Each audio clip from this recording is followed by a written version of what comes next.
Welcome to the Great African Leadership Series, where we feature great inspirational speeches and quotes from African leaders. We're fighting for equality in our country. We do not want to replace white supremacy with black supremacy. We want to create a society where all of us exist as human beings and not as white and black.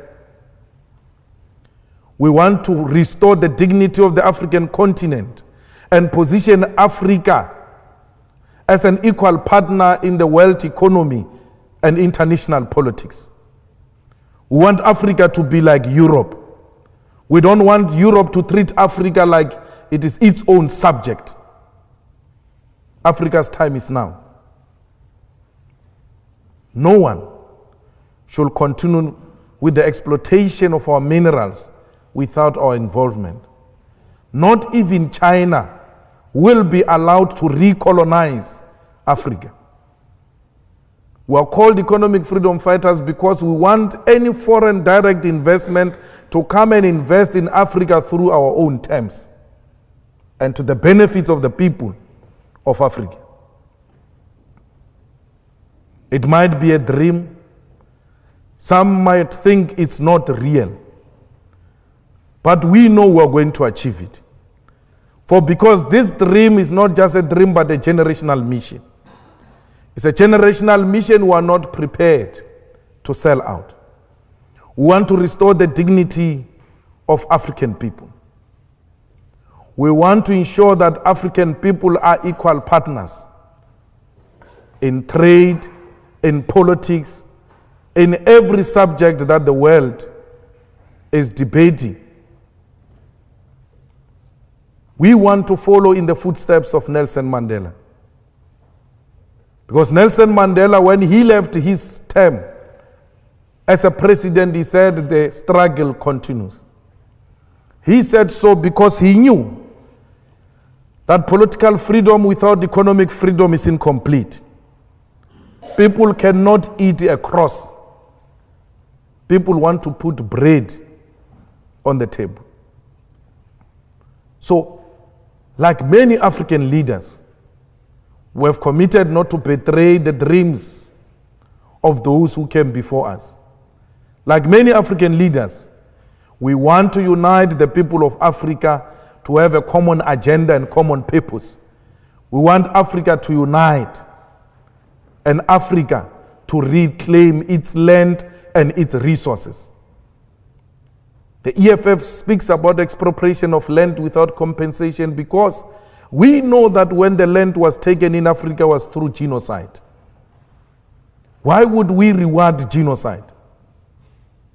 We cannot reward genocide. But we want land because land guarantees us of the sovereignty of South Africa and the African continent. We cannot claim to be Africans, yet we have nothing to show as a proof that indeed we are Africans. For because we do not even have title deeds to prove that we are the owners of the land, we have nothing to show. When you go into mines, it's multinational companies. When you go into banks, it's multinational companies.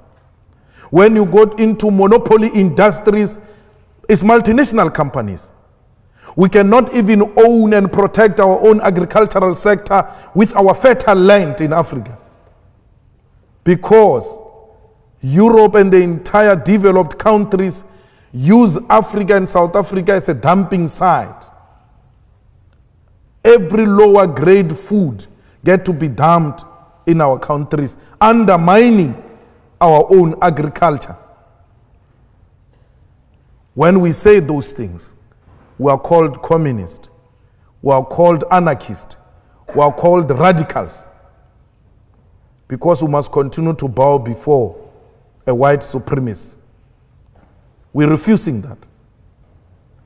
We're refusing to bow before imperialism and colonialism. We want a total control of our own country and our own land. We will rather die for a dream that is going to be realized by many generations after us. even if we don't realize it ourselves. We've made a commitment to lay a firm foundation for generations to come. We seek to inspire confidence amongst many, many, many African masses that they must stand on their own.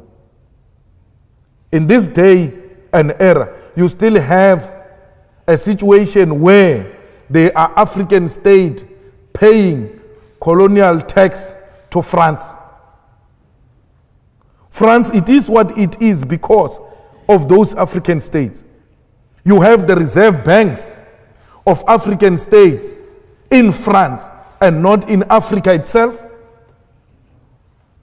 And we must accept that and say it is acceptable, it is in the interest of Africa.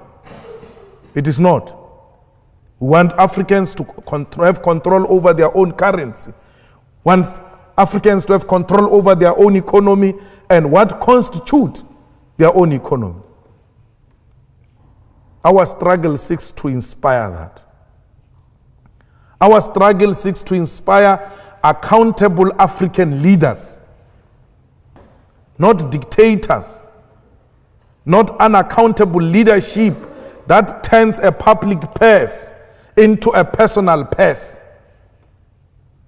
Some leaders in Africa, when you ask them for money, they go and fetch from a reserve bank and give it to you.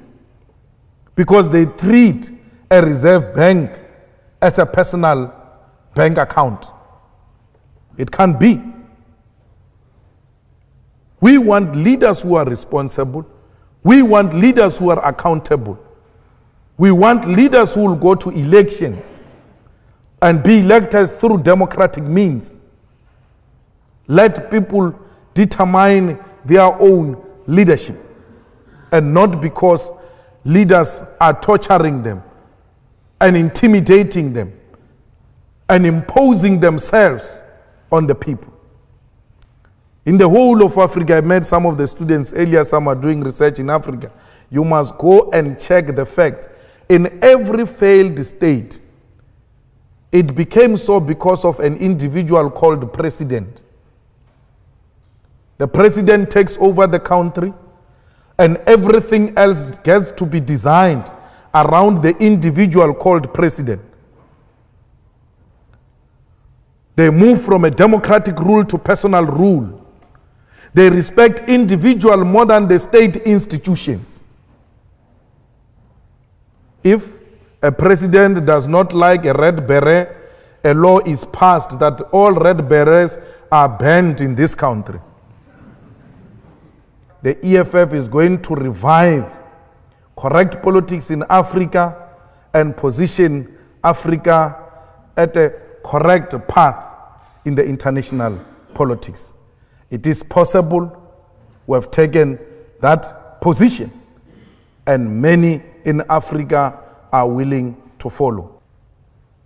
We need your support. We need you to commit that Africa should not be a playground of the rich, because Africa is not a desert, but a continent where human beings are found and they must be treated with respect and dignity. Thank you very much.